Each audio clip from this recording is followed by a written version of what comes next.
In a strange and magical forest full of danger and delight, where everything is good to eat and jolly round dinosaurs bounce and play in peace, lived two such creatures named Bub and Bob.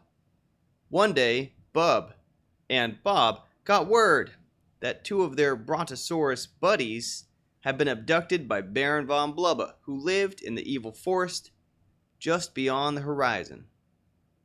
So Bub and Bob set off to find their friends and bring them to safety.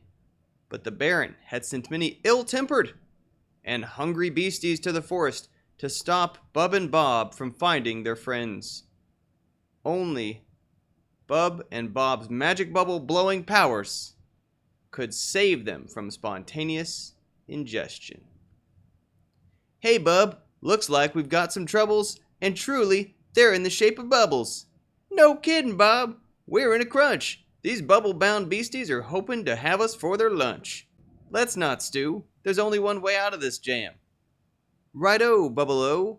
On the count of 3, it's time to blow. 1. Wham. 2. Come on, boys. Let's get these bubble heads. Boing, boing. 3. Let's get blowing. That there is the introductory comic for Bubble Bobble, one of my favorite video games from when I was a child. Played it in co-op a lot with the neighbors, with my older brother. I liked it as a co-op game. One of the things I liked about it was that you didn't get as good of an ending if you finished it alone. It's one of the first few games I played as a little kid where it had a message, and if you beat it alone, didn't even get the real ending. It said you got to come back with a friend to get the true ending. But actually, I bring this up today. This is, by the way, is literally 2 pages torn out of the manual that I just found in a bin I was going through in the basement here in my, like I say, childhood home. And here on the characters page, continued, it's got a little statement and warning here that if you take too much time, you are no match for Baron von Blubba. That's Baron von Blubba right there. He's a ghost. He goes through walls, and he doesn't stop until you either finish the level or you die. This is actually a pattern that was common to a lot of arcade games, remembering, although I played it on the Nintendo Entertainment System, was an arcade port. It's kind of like the pterodactyl in Joust. It's like Dr. whatever his name is, Dr. O? Dr. No? Dr. something from Berserk. There's a whole bunch of games where if you took too long, they would come after you. They being bad guys who are unstoppable until you finish the level or lose a life. Now in arcades, of course, that was motivated by conditions like if someone's just stalling the game by sitting in a corner, that's denying the venue quarters. But even more often, what often happened was, especially for games that would be played by people who any given time might have to go. Maybe their parents are there to pick them up from the arcade. Maybe their significant other is yanking them away back into the mall. Whatever it was something where you never knew if someone was going to put in quarters and then walk away from it. And so they'd put in things like Baron von Blubba to come and get you if you took too long. Console games tended to, aside from direct ports of arcade games like these, remove these features or not need them as part of their design. And so instead, in a lot more modern console games or a lot more modern PC games, it tends to be the case that unless there's like a timer running, the world basically freezes until you proceed.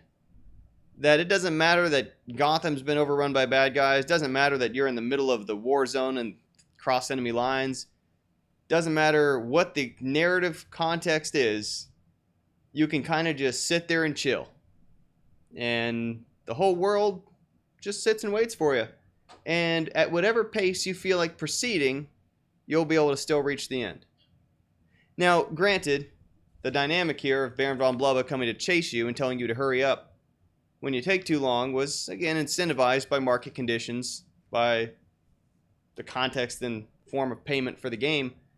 But between those two aesthetics, one being a sense of urgency, because if you take too long, it's about to get much harder for you. Or on the other hand, a context where basically there is no sense of urgency because you proceed at whatever pace you feel like, and the world just sits and waits for you. I don't think it's just nostalgia speaking or the fact that it was games I grew up with, that I feel like the sense of urgency case is a little better model for a useful way to train our brains to think about the world around us. For a useful attitude to have for opportunities which famously can pass us by. For a sense for whether or not it matters if we get to it now or next week or next month or next year. And I talk about this sometimes. I'll often phrase in the sense that we don't always know how long we have. Part of what I actually liked about Baron von Blubba in particular is some levels he seemed to come much faster, much sooner than others. Is kind of like this sense of urgency thing I think I talked about the other day, where my dad, eating in the army, never knew quite how long he'd have to eat, so he rushed. And I just raise this point because I feel like the sense of urgency is something which, no, it's not panic. To go back to my disclaimer from the other day, it's healthy, it's helpful to decide that if it's worth doing, then you may as well be making some progress on it. If it's worth doing for you in the future, you may as well be figuring out what can you be doing now to make it easier for you in the future, to be building stepping stones towards it, to be building momentum towards it, to be starting to make it real in your life, and not just paused, hoping, expecting, waiting, assuming that the whole rest of the world is just going to be sitting idly by, nothing changing, while you wait before you push forward to the next room. I'm going to encourage you to keep in mind that if you take too much time, you are no match for Baron von Blubba. That's it for the day. Thanks always for tuning in. Have another video for y'all tomorrow. Bye for now.